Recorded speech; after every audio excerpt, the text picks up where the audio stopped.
Hello विद्यार्थी मित्रों नमस्ते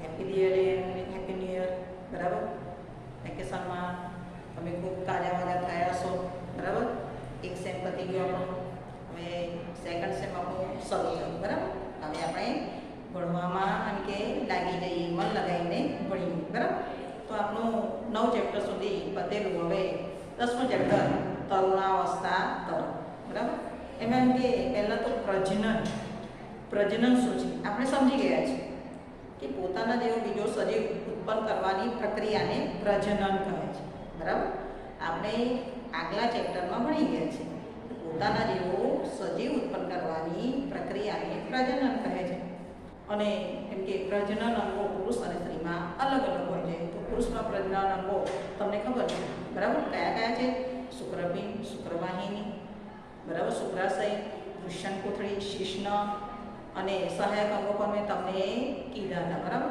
પ્રોસ્ટેટ ગ્રંથિ અને કે બલ્બો યુરોથ્રલ ગ્રંથિ બરાબર આ આપણે સમજી ગયેલા આગલા ચેપ્ટરમાં આ પુરુષ પ્રજનન અંગો છે બરાબર હવે સ્ત્રી પ્રજનન અંગો પણ આપણને ખબર છે કયા કયા તો કે છે અંડપિંડ અંડવાહિની ગર્ભાશય ગ્રીવા યોનિ માર્ગ અને યોનિ દ્વાર બરાબર આટલે સુધી આપણે સમજેલા તો હવે આપણે આગળ આપણા ચેપ્ટર તરફ જઈએ છીએ કે આમ કે પ્રજનન એટલે શું એ તો મેં તમને કીધું કે પોતાના જેવો નવો સજીવ ઉત્પન્ન કરવાની પ્રક્રિયાને પ્રજનન કહે છે બરાબર તો કે મનુષ્ય પ્રજનન ક્યારે કરી શકે તો મનુષ્ય પ્રજનન ક્યારે કરી શકે કે નિશ્ચિત વય પહોંચ્યા પછી જ એ પ્રજનન કરી શકે કે મનુષ્ય તેમજ ઘણા બધા અન્ય પ્રાણીઓ એક નિશ્ચિત આયુષ્ય એટલે કે નિશ્ચિત ઉંમર આયુષ્ય એટલે ઉંમર નિશ્ચિત આયુષ્ય સુધી પહોંચ્યા પછી પ્રજનન કરી શકે છે બરાબર મનુષ્ય એક નિશ્ચિત આયુષ્ય પછી પ્રજનન કરી શકે છે મનુષ્ય ક્યારે પ્રજનન કરી શકે મનુષ્ય અથવા ઘણા જે પ્રાણીઓ છે અન્ય પ્રાણીઓ કે નિશ્ચિત વયે પહોંચ્યા પછી તે પ્રજનન કરી શકે તો કે આવું કેમ બરાબર તો કે આ પ્રકરણમાં આપણે માનવ શરીરમાં થતા એવા પરિવર્તનોનો અભ્યાસ કરીશું કે જે પ્રજનન માટે સક્ષમ બને છે આપણા ચેપ્ટરમાં મનુષ્યમાં થતા જે ફેરફારો છે પ્રજનનની પરિપક્વતાને પ્રાપ્ત કરવા માટેના જે છે તે એના માટે જે સક્ષમ બનાવે છે પ્રજનનની પરિપક્વતાને સક્ષમ બનાવે છે એવામાં આપણે પરિવર્તનો જોઈશું બરાબર તો પ્રકરણ 9માં આપણે કે મનુષ્યમાં પ્રજનન અંગો વિશે આપણે અભ્યાસ કરી ચૂક્યા મેં હમણાં તમને કીધું કે મનુષ્યમાં પ્રજનન અંગો કયા કયા છે તો પુરુષ અને સ્ત્રીમાં બંનેમાં અલગ અલગ હોય છે બરાબર મનુષ્યમાં પુરુષમાં પ્રજનન અંગ કયું છે તો પહેલાં જ કીધું તમને શુક્રપિંડ શુક્રવાહિની શુક્રાશય શિશ્ન બરાબર ત્યાર પછી એમ કે સ્ત્રીમાં આપણે જોયું તો અંડપિંડ અંડવાહિની ગર્ભાશય ગ્રીવા યોનિ માર્ગ અને યોનિ દ્વાર બરાબર હવે એમ કે એ આપણે સુધી આપણે જોઈએ કે જે બાળકમાં થનારા પરિવર્તનોમાં મહત્વની ભૂમિકા ભજવે છે બરાબર આ ચેપ્ટરમાં આપણે એવા અંતસ્રાવો આપણા શરીરમાં ઉત્પન્ન થશે કે જે આપણામાં કે પરિવર્તન લાવે છે મનુષ્ય શરીરમાં કે પરિવર્તન લાવવા માટેનો જેવા એમ કે મનુષ્ય શરીરમાં પરિવર્તનો લાવે એવા અંતસ્રાવો ઉત્પન્ન થાય છે અને એના કારણે કે મનુષ્ય એ પ્રજનનને એમ કે એની મનુષ્યમાં પ્રજનનની પરિપક્વતા પ્રાપ્ત કરે છે બરાબર તો તરુણાવસ્થા તેમજ યૌવનાવસ્થામાં આપણે ટોપિક શરૂ કરીએ છીએ એમ કે જે અંદર આપણા ચેપ્ટરમાં બધા છે કે ગુજો અને પહેલી તો કે ગુજોનો 12મો જન્મદિવસ પૂરો થાય છે એમાં એને કેટલાક ઘણા મિત્રો આવે છે તો એ મિત્રોને તેની બહેન જે પહેલી છે એ બધું જોવે છે અને પછી કે લોકો જન્મદિવસ ઉજવી જાય પછી દરેક જણ પોતાને ઘરે જાય છે ત્યારે ગુજો અને પહેલી એના માતા પિતા સાથે ચર્ચા કરે છે એમાં જે ગુજોના મિત્રો હતા તે એમ કે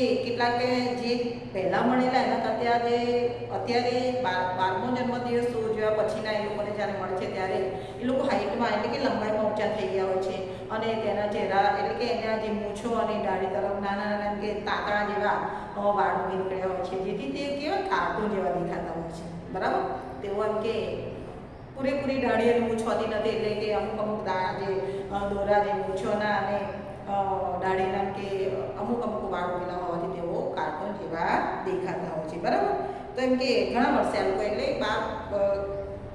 પહેલીએ આગલા 10-12 વર્ષ પછી તેને જોવે છે અને પછી આવું કે એને દેખાવાથી લોકો કાર્ટૂન જેવા જેવા દેખાતા હોય છે, ઊંચાઈમાં વધી ગયા હોય છે અને જે આખી પૂરી દાઢી મૂછ ન હોવાથી તે અમુક વાળ ઉગેલા હોવાથી દાઢી મૂછે અમુક વાળ ઉગેલા હોવાથી તે બહુ કાર્ટૂન જેવા દેખાતા હોય છે, બરાબર. એટલે એના માતા પિતા હવે કહે છે કે બાળકો મોટા થઈ ગયા છે. કેમ? તો જે મનુષ્ય શરીરમાં જે અંતઃસ્રાવ ઉત્પન્ન થાય છે અમુક ઉંમરે આ અંતઃસ્રાવ ઉત્પન્ન થાય છે અને એના કારણે આ દાઢી મૂછ ઉગવાની શરૂઆત થઈ જાય છે. જન્મના સમયથી જ વૃદ્ધિ શરૂ થઈ જાય છે, એટલે કે જન્મના સમયથી બાળક જન્મે ત્યાંથી જ એની વૃદ્ધિ ચાલુ થઈ જાય છે. આજે 1 દિવસનું બાળક થયું તો 1 દિવસ એની વૃદ્ધિ થઈ, બીજા દિવસે 2 દિવસનું થાય તો એનામાં એમ કે 2 દિવસની વૃદ્ધિ થાય. એટલે જન્મના સમયથી એમ કે બાળકમાં વૃદ્ધિની શરૂઆત થઈ જાય છે. જન્મના સમયથી જ વૃદ્ધિ ચાલુ થઈ જાય છે. પરંતુ 10 કે 12 વર્ષના આયુષ્ય પછી વૃદ્ધિમાં એકાએક ઝડપ આવી જાય છે. 10 કે 11 વર્ષના આયુષ્ય પછી એ વૃદ્ધિમાં એકાએક ઝડપ આવી જાય છે. તમે જુઓ કે છોકરીઓ 10 કે 11 વર્ષની હોય તો એ ખૂબ ઝડપથી વધતી હોય છે. છોકરાઓની સરખામણીમાં છોકરીઓની ઉંમરમાં કે 10 થી 11 વર્ષની ઉંમરમાં એ લોકોમાં વૃદ્ધિમાં ખૂબ ઝડપી વધારો થતો હોય છે. 10 કે 11 વર્ષના આયુષ્ય પછી વૃદ્ધિમાં એકાએક ઝડપ આવી જાય છે. વૃદ્ધિ દેખાવા લાગે છે અને વૃદ્ધિ બાળકમાં દેખાવા લાગે છે. બાળકો ક્યાં મોટા થતા હોય એવું આપણને લાગે છે. શરીરમાં થનારા પરિવર્તન વૃદ્ધિ પ્રક્રિયાનો એક ભાગ છે. શરીરમાં જે કંઈ પરિવર્તન થાય છે એ વૃદ્ધિની પ્રક્રિયાનો એક ભાગ કહેવાય. કેમ કે વૃદ્ધિ ધીરે ધીરે તમે જુઓ કે બાળકને જોશો, પહેલાંના બાળકો જોશો અને ત્યાર પછી 10 થી 11 વર્ષના બાળકોમાં જોશો તો તમને આપોઆપ ફેરફાર લાગશે.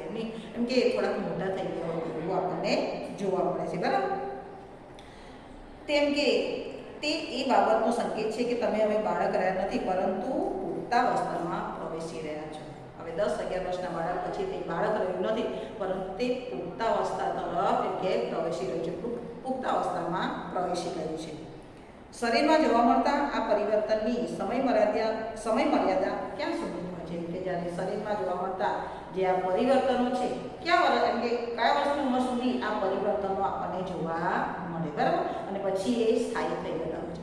તો કે શરીરમાં જોવા મળતા આ પરિવર્તનોની સમય મર્યાદા ક્યાં સુધી હોય છે? તમે જુઓ છોકરીઓમાં 10 થી 11 વર્ષથી શરૂ થાય તે 18 થી 19 વર્ષની ઉંમર સુધી, અને છોકરાઓમાં પણ જુઓ તમે એમ કે 13 થી લગભગ 13 થી શરૂ થાય અને 13 થી 18 કે 19 વર્ષની ઉંમર સુધી એમાં એ લોકોનામાં દાઢી મૂછ, બરાબર, એની ઊંચાઈમાં વધારો, આ બધું આપણને 11 છોકરા અને છોકરીઓના આપણે જનરલ જોઈએ તો 10 વર્ષની ઉંમરથી શરૂ થાય અને એનો એટલે 10 વર્ષની ઉંમરથી એનો પ્રારંભ થાય છે અને 18 કે 19 વર્ષની ઉંમર સુધીમાં આ કે એ લોકોના જે પરિવર્તનો જોવા મળતા પરિવર્તનો ત્યાં સમાપ્ત થઈ જતા હોય છે.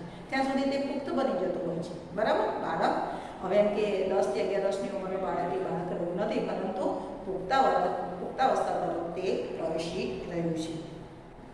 જીવનનો આ અલગ જ પડાવ છે જેમાં તમે બાળક પણ નથી રહ્યા અને પુખ્ત પણ નથી બન્યા, બરાબર. બાળકે નથી રહ્યા અને પુખ્ત પણ નથી બન્યા. તો બાલ્યાવસ્થા અને પુખ્તાવસ્થાની મધ્યની અવસ્થા એટલે તરુણાવસ્થા. તરુણાવસ્થા કોને કહેવાય? એટલે કે જે સમય દરમિયાન બાળક નથી રહ્યું અને પુખ્ત પણ નથી બન્યું તો એવી અવસ્થા એટલે તરુણાવસ્થા. તો તરુણાવસ્થા એટલે શું કે બાલ્યાવસ્થા અને પુખ્તાવસ્થા વચ્ચેની અવસ્થા, એટલે કે બાલ્યાવસ્થા અને પુખ્તાવસ્થા મધ્યની અવસ્થા એટલે તરુણાવસ્થા, બરાબર. વૃદ્ધિ એક કુદરતી પ્રક્રિયા છે. વૃદ્ધિ એક કુદરતી પ્રક્રિયા. આજે બાળક જન્મ તો એટલું રહેવાનું નથી. કુદરતી રીતે જેમ કે એનામાં વૃદ્ધિ થવાનું શરૂ થઈ જાય છે. તો વૃદ્ધિ એક એવી પ્રક્રિયા છે, કુદરતી પ્રક્રિયા છે, બરાબર. તો વૃદ્ધિ એક કુદરતી પ્રક્રિયા છે. જીવનકાળની આ અવસ્થામાં શરીરમાં એવા પરિવર્તનો થઈને પ્રજનનની પરિપક્વતા પ્રાપ્ત થાય છે જેને તરુણાવસ્થા કહે છે. તરુણાવસ્થા એટલે શું કે આ જે જીવનની એવી અવસ્થા કે તેમાં અનેક પરિવર્તનો થાય, અનેક પરિવર્તનો જોવા મળે અને આવી અવસ્થા એટલે કે તરુણાવસ્થા, બરાબર. તરુણાવસ્થા એટલે શું? તો વ્યક્તિના શરીરમાં પ્રજનનની પરિપક્વતા પ્રાપ્ત થાય તેવા પરિવર્તનોનો દર્શાવતી અવસ્થા. વ્યક્તિના શરીરમાં પ્રજનનની પરિપક્વતા પ્રાપ્ત થાય તેવા પ્રજનનો દર્શાવતી અવસ્થા એટલે તરુણાવસ્થા. એની બે પ્રકારની વ્યાખ્યા છે. આપણે જોઈએ કે તરુણાવસ્થા એટલે કઈ? તો બાલ્યાવસ્થા અને પુખ્તાવસ્થાની મધ્યની અવસ્થા એટલે તરુણાવસ્થા. બીજું કે તરુણાવસ્થા એટલે કે વ્યક્તિના શરીરમાં પ્રજનનની પરિપક્વતા પ્રાપ્ત થાય તેવા પરિવર્તનો દર્શાવતી અવસ્થા એટલે તરુણાવસ્થા, બરાબર. તો એમ કે તરુણાવસ્થા એને કહે છે. તરુણાવસ્થામાં તરુણાવસ્થા છે એ લગભગ 11 વર્ષની ઉંમરથી પ્રારંભ થાય, એટલે કે 11 વર્ષની ઉંમરથી શરૂ થાય અને 18 થી 19 વર્ષની ઉંમર સુધી તે પૂર્ણ થઈ જતી હોય છે. એટલે તરુણાવસ્થા લગભગ 18 વર્ષની ઉંમરથી પ્રારંભ થઈને 11 વર્ષની ઉંમરથી પ્રારંભ થઈ અને 18 અથવા 19 વર્ષની ઉંમર સુધી રહે છે. તરુણાવસ્થા ક્યાં સુધી રહે? કઈ ઉંમર સુધી રહે? તો કે જે 11 વર્ષની ઉંમરથી શરૂ થાય અને 18 થી 19 વર્ષની ઉંમર સુધી તે રહેતી હોય છે. બરાબર, રહે છે. આ અવધિ તરુણ એમ કે ટીન્સ, બરાબર, આ અવધિ તરુણ એટલે કે 13 થી 18 કે 19 સુધીની હોય છે. તેની તરુણાવસ્થાની અવધિ કઈ સુધી હોય છે? આમ તો તેની જે તરુણાવસ્થા કયા વર્ષની ઉંમરથી શરૂ થાય તો કે 11 થી શરૂ થાય અને 18 થી 19 વર્ષની ઉંમર સુધીની રહેતી હોય છે. પરંતુ તરુણાવસ્થાની અવધિ ક્યાં સુધીની હોય છે? તો કે 13 વર્ષની ઉંમરથી શરૂ થાય, એટલે કે 13 થી 18 કે 19 વર્ષ સુધીની તેની અવધિ હોય છે. બરાબર, આ અવધિ એમ કે 13 થી 18 કે 19 વર્ષ સુધીની હોય છે. આ અવધિ તરુણ કહેવાતી હોવાથી તે અવસ્થાના એમ કે આ જે અવધિ છે 13 થી 18 વર્ષની, 13 થી 18 કે 19 વર્ષની ઉંમર સુધીની જે અવધિ છે એમ કે તરુણ કહેવાતી હોવાથી આ અવસ્થાના બાળકોને એમ કે ટીનેજર્સ, બરાબર, આ અવસ્થાના બાળકોને તરુણો પણ કહેવામાં આવે છે, એટલે કે ટીનેજર્સ પણ કહેવામાં આવે છે. છોકરાઓની આ અવસ્થા છોકરાઓની સાપેક્ષે 1-2 વર્ષ પહેલી શરૂ થઈ જાય છે. છોકરીઓમાં આ અવસ્થાની જે એમ કે આ અવસ્થા છે એ છોકરાઓની સાપેક્ષે 1-2 વર્ષ પહેલા શરૂ થઈ જાય છે. તરુણાવસ્થાની અવધિ વ્યક્તિઓમાં જુદી જુદી હોય છે. તરુણાવસ્થાની અવધિ છે એ વ્યક્તિઓમાં જુદી જુદી એમ કે જોવા મળતી હોય છે. તરુણાવસ્થા દરમિયાન મનુષ્યના શરીરમાં અનેક બદલાવ હોય છે. તરુણાવસ્થા દરમિયાન કે મનુષ્યના શરીરમાં અનેક બદલાવ હોય. તમે જુઓ તો કે મૂંછો જોવા મળે, બરાબર, દાઢી મૂંછ જોવા મળે, કે તે પછી એના શરીરમાં બદલાવ આપણને જોવા મળે, એના ખભામાં ફેરફાર જોવા મળે, કમરના ભાગમાં ફેરફાર જોવા મળે. એટલે કે તરુણાવસ્થા દરમિયાન મનુષ્યના શરીરમાં અનેક બદલાવ આવે છે. આ બદલાવ યૌવનારંભનો સંકેત છે. એટલે કે તરુણાવસ્થાના સમય દરમિયાન વ્યક્તિમાં જોવા મળતા જે પરિવર્તનો છે, અનેક બદલાવ આવે છે, અનેક પરિવર્તનો જોવા મળે છે, તે યૌવનારંભનો સંકેત છે. બરાબર, આ બદલાવ એ યૌવનારંભનો સંકેત છે. તેમાંથી સૌથી મહત્વનું પરિવર્તન છે છોકરા તેમજ છોકરીઓમાં પ્રજનનની ક્ષમતા પ્રાપ્ત કરવી. એમ કે યૌવનારંભનો જે સંકેત છે કે વ્યક્તિમાં કે તરુણાવસ્થા દરમિયાન વ્યક્તિમાં અનેક પરિવર્તનો જોવા મળે છે, તે યૌવનારંભનો સંકેત છે. અને આમ કે એમાં મહત્વનું એક પરિવર્તન છે, તેમાં સૌથી મહત્વનું પરિવર્તન છે છોકરા અને છોકરીઓમાં પ્રજનનની ક્ષમતાનો વિકાસ. કે યૌવનારંભ દરમિયાન જે કંઈ સંકેત જોવા મળે છે એટલે વ્યક્તિમાં અનેક બદલાવ, અનેક પરિવર્તનો જોવા મળે છે. તરુણાવસ્થા દરમિયાન વ્યક્તિમાં અનેક પરિવર્તનો જોવા મળે છે, તે યૌવનારંભનો સંકેત છે. અને આ અવસ્થા દરમિયાન છોકરા અને છોકરીઓમાં પ્રજનનની પરિપક્વતાની ક્ષમતા પ્રાપ્ત થાય છે, પ્રજનનની ક્ષમતાનો વિકાસ થાય છે. યૌવનારંભનો સંકેત થાય એ સમય દરમિયાન છોકરા અને છોકરીઓમાં પ્રજનનની ક્ષમતાનો વિકાસ થાય છે. બરાબર, તરુણોમાં પ્રજનન પરિપક્વતાની સાથે યૌવનારંભ સમાપ્ત થઈ જાય છે. તરુણોમાં જ્યારે પ્રજનનની પરિપક્વતા પ્રાપ્ત થતાની સાથે યૌવનારંભ સમાપ્ત થઈ જાય, એટલે કે યુવાન થઈ જાય છે. બરાબર, ક્યાં સુધીનો સમયગાળો છે આપણને ખબર છે કે 11 થી 18 કે 19, અને એની અવધિ 13 થી 18 કે 19, અને આ સમય દરમિયાન તેમાં પ્રજનનની પરિપક્વતા પ્રાપ્ત થઈ જતી હોય છે. અને પ્રજનનની પરિપક્વતા જ્યારે તરુણોમાં પ્રાપ્ત થાય ત્યારે યૌવનારંભ સમાપ્ત થઈ જતો હોય છે. બરાબર, એટલે પુખ્ત બની જાય છે. બરાબર ને? તો તરુણાવસ્થા એટલે કઈ અવસ્થા? બાલ્યાવસ્થા. અને પુખ્તાવસ્થાની મધ્યની અવસ્થા એટલે તરુણાવસ્થા. અને આ અવસ્થા દરમિયાન એમ કે તેનામાં મનુષ્યમાં અનેક પરિવર્તન, મનુષ્ય અને પ્રાણીઓમાં અનેક બદલાવ જોવા મળતા હોય છે. અને પ્રજનનની પરિપક્વતા પ્રાપ્ત થતી હોય છે. બરાબર, પહેલી અને ગુજોએ અહેસાસ થાય છે કે ઊંચાઈમાં એકાએક વૃદ્ધિ તેમજ છોકરાઓમાં પાતળી દાઢી મૂછનું ઉગવું કિશોરાવસ્થાના લક્ષણ છે. તે હવે યૌવનારંભમાં થતા અન્ય પરિવર્તનો વિશે જાણવા માંગે છે. કે બાળકોમાં જે દાઢીનું છોગે છે તે એમ કે ઉગવાનું કારણ છે તે કિશોરાવસ્થાનો એમ કે તેમાં કિશોરાવસ્થા નો જે આપણને સંકેત કરે છે, બરાબર. કિશોરાવસ્થાના લક્ષણ છે બાળકોમાં જ્યારે 11 કે 10-11 વર્ષ પછી એ લોકોના એમ કે દાઢી મૂછનો જે ઉગવું તે કિશોરાવસ્થાના લક્ષણો ગણાય છે, બરાબર. તો અહીં આપણે જોયું કે આ ઉંમર દરમિયાન એમ કે એકાએક એમ કે બાળક ઊંચું જોવા મળતું હોય છે. એક છોકરા છોકરીઓ અત્યારે એમ કે એકાએક ઊંચાઈમાં એ લોકોની વધારો થતો જોવા મળે છે. તો ઊંચાઈમાં એકાએક વધારો શા માટે થાય છે? તો કે આ ઉંમર દરમિયાન હાથ અને પગના હાડકાની લંબાઈમાં વધારો થાય છે, બરાબર.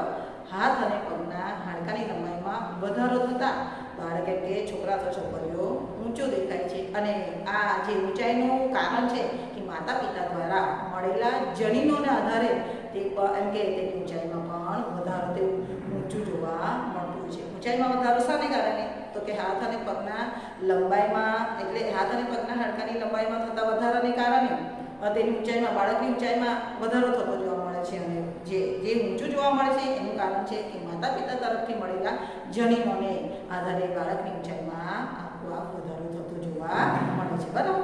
તો આપણે આટલે સુધી જોયું કે વ્યક્તિની ઊંચાઈ માતા પિતા દ્વારા પ્રાપ્ત જનીન પર આધાર રાખે છે. અને એમ કે તરુણાવસ્થામાં હાથ અને પગના હાડકાની લંબાઈમાં વધારો થતાં વ્યક્તિ ઊંચો બને છે, બરાબર. આટલે સુધી આપણે જોયું. તો તમારે આ મુદ્દા આટલે સુધી વાંચવાનું, બરાબર.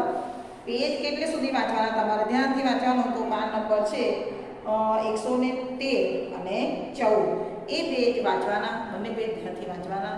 અને લખેલા મુદ્દા તમારે લખતી વખત તમારે ધ્યાનથી લખવાના, જેથી લખાણ પર તમે સમજી શકશો અને સરળતાથી યાદ પણ રાખી શકશો. તો તમારું HW છે, HW લખેલા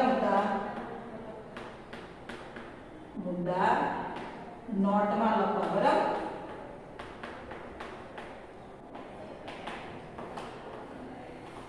આ તમારું HW છે. તો લખેલા મુદ્દા તમારે ધ્યાનથી વાંચવા પણ ખરા, અને ધ્યાનથી વાંચી અને લખશો તો તમને સરળતાથી યાદ રહેશે. જય હિન્દ, અસ્તુ.